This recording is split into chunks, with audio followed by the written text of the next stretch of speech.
When are we going to hold Jerry accountable?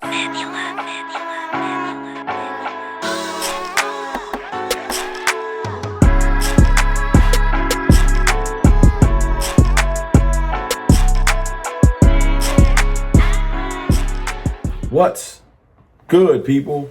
It's your boy, Mr. Rome, Cowboys Fan Talk, right back. Like I never left. What's good with y'all, man? Look, came home on the lunch break, threw the Cowboys jacket over the work fleece, and we gonna talk a little Cowboys because this thing been bothering me since yesterday. Before I get off into that, man, listen, I appreciate all the support y'all been giving me.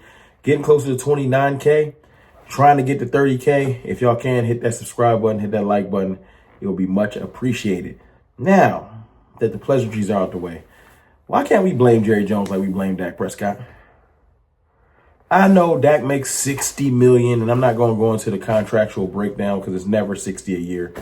It's pushed out and it's worked around and all this extra stuff, and it's never the exact number, and it's just a lot. But why that number always gets thrown in my face, and it's always, he makes this, he should be doing that. And why does Jerry Jones get to lie to us on a regular basis, and none of his actual financial accolades get brought up? Jerry Jones is essentially the most highest paid GM in the league. You'll say, yeah, because he owns the team. Okay, that does not mean that he's not paid handsomely for his job. If he wanted to pay a general manager, he would go get one. So since you're the general manager and you make that much a year, you make more than everybody, even Dak. Jerry's making hundreds of millions of dollars a year, and I might be undershooting it as the Cowboys owner, GM, president, whatever he do. He got 75 jobs. He might be the janitor. Jerry do everything because he cheap and he don't want to pay two people. But heavy is the head that wears the crown. I'm not getting hundreds of millions of dollars worth of GM work. I'm not. And I don't want to hear this whole, well, he's the owner so he can do what he wants. I don't care. Well, if he's the owner and he can do what he wants, he can get this criticism too. He's not doing his job. And why am I complaining?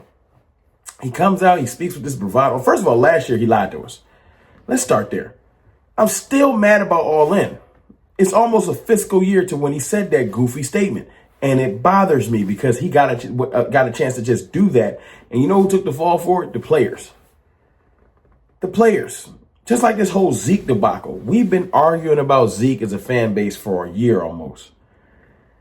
And the person that started this was Jerry Jones for bringing him back. I have no problems. Look, if you don't like Zeke, fine. It's like a political conversation. I'm not here to fight with you. What I am saying is we're not the ones that started this. You feel me? It's like running into a crowd of people, shooting someone, you run off, and then everybody else starts shooting each other. Jerry Jones he brought back Zeke, and we've been fighting about it. We didn't ask for Zeke. No one was campaigning for Zeke. Last year, if you go back and watch my videos, I was asking for Derrick Henry, Josh Jacobs, Aaron Jones. I asked for everybody. I didn't ask for Zeke until nothing was left. We didn't draft a running back. And it was like, yo, we don't got no options. That's Jerry's fault too. Now, where am I going with this? I'm saying Jerry Jones gets to do and say a lot of things and never get held accountable. Because when you ask him questions, he gets to start talking about squirrel brain and hippopotamus back and all this extra. And he just starts freestyling and it's almost like he's having a stroke. He's never making any sense. So people just let him go. Like, oh, he's just the crazy uncle. No, he's the crazy uncle with the keys to my franchise and is frustrated. So after the game, when we lose on Sunday, when Jerry Jones comes out and says, man, I want people that want to be here. And if Mike McCarthy wants to go interview somewhere else, and coaches want to go, I'm not holding nobody hostage. If you don't want to be here, then go. And it's real. It sounded cocky. Like, all right, Jerry, like you in your bag, like you doing you. Like, all right. Then the Bears submitted a request asking for an interview for Mike McCarthy. Block. First of all, it took a day to block him, but block. And then it made us go into a tizzy. I did a live stream last night. You can check it out. Talking about, well, dang, if Jerry blocked the interview, he must ultimately be saying, we're bringing back Mike McCarthy. Then you got damage control because Jerry wants to control the narrative. Then you get, all of a sudden, you get people tweeting out and all kinds of different, well, it doesn't necessarily mean that he's bringing him back. Which one is it? Okay. It's frustrating. It's like snip, snap, every day. It's back and forth, back and forth. We've only been in the off season for a couple of days. I'm already stressed out dealing with Jerry Jones and his goofiness. Because I just want him to be, if you're wondering, well, what do you want from him, Rome? I want him to be decisive. Have a plan, have a point of view, have a direction ahead. That's all I want. And I just can't get it from him. And it's frustrating because he will not just make a plan. You know what? I don't want Mike McCarthy. I don't feel him. Fine. It might not work, but it is what it is. Let Mike go do him. Stop cock blocking and blocking him from interviewing. Let him go do his thing. I'm going to bring in Kellen Moore because I believe in him. We might hate it. We might hate it. We also hated you saying all in. So stop. You ain't worried about us when you did that. I'm going with Jason Witten. I know he's not proven. I'm doing it. I'm bringing in Lincoln Riley. I know he's not proven. I'm doing it. I'm going after Mike Vrabel. I like how he get down. I don't care. Do something. Have a plan. Have a confidence in your plan. The wishy-washiness, it's killing the fan base.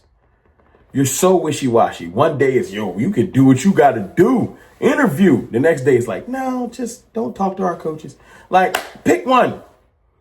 And it's frustrating because he's talking out both sides of his neck, his mouth, and just it makes the players are confused. They don't know what they want to do. The subsidiary coaches don't know what they about to do. Mike Zimmer's probably like, you know what? I just got engaged to a little thing. I'm done. Like, I would be done too because it's like, they don't know what they want to do over there. Jerry, make a decision. I spent all night yesterday thinking like, is he coming back? Because I still don't quite know. And it's frustrating. It's still a possibility he might not come back. Not because they might not want him. Mike might be like, I don't want to deal with this no more.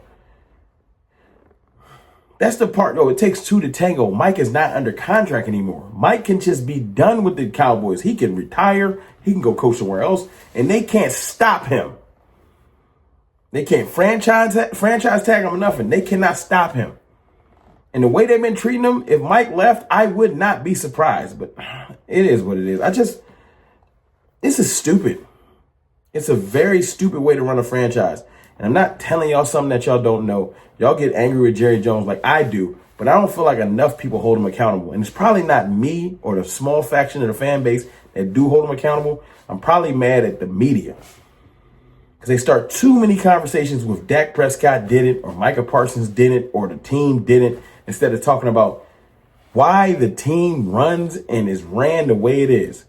Jerry Jones, Stephen Jones, Charlotte Jones, everybody with the last name Jones, it's your fault. But it's your boy, Mr. Rome, man. It's stupid. It's stupid. And at this very moment, I still can't tell you whether he's coming back or not. If Jerry Jones is playing, the one thing he's good at was to keep the Cowboys in the media and keep them talking. It's working.